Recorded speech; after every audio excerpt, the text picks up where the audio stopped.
Hello বন্ধুরা, কেমন আছেন সবাই? আশা করি ভালো আছেন। যাই হোক, আজকে নতুন একটা ভিডিও নিয়ে এসেছি আপনাদের মাঝে।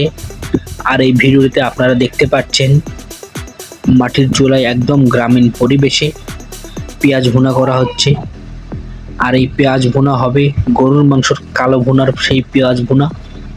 আপনারা ইতিমধ্যে জানেন, অনেক জায়গায় দেখেছেন কিভাবে গরুর মাংস কালো ভুনা তৈরি করা হয়। আর এই কালো ভুনা খেতে যে সুস্বাদু তা আপনারা সবাই জানেন। আর দেখুন কিভাবে একদম মাটির চুলায় গ্রামীণ পরিবেশে একেবারে এক কড়াইয়ে 40 কেজি গরুর মাংস রান্না হচ্ছে।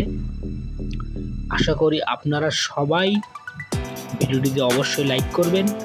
আর দেখা যাচ্ছে যে গ্রামীণ পরিবেশে একদম মাটির চুলায় আমাদের আব্দুর রাজ্জাক ভাইয়ের সেই কালো ভুনার দোকানে রান্না চলছে।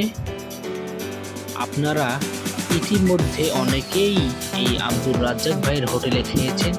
আজ আমি এসেছি আপনাদের মতো খেতে, দেখি কীরকম স্বাদ। আশা করি পাক দেখে মনে হচ্ছে যে অনেক সুন্দর একটা খাবার তৈরি হচ্ছে। যেহেতু খাবারটা গরুর মাংস, সেহেতু তো কোনো কথাই নেই, তাতে আবার কালো ভুনা। এই যে আমাদের আব্দুর রাজ্জাক ভাই মাটির চুলায় গোস্ত রান্না করতেছেন। আর এই দেখুন এখন কিভাবে নাড়াচাড়া হচ্ছে। আমাদের এই আব্দুর রাজ্জাক ভাইয়ের দোকানে প্রত্যেক দিন 40 থেকে 45 কেজি গরুর মাংস কালো ভুনা, লাল ভুনা বিক্রি করে থাকেন।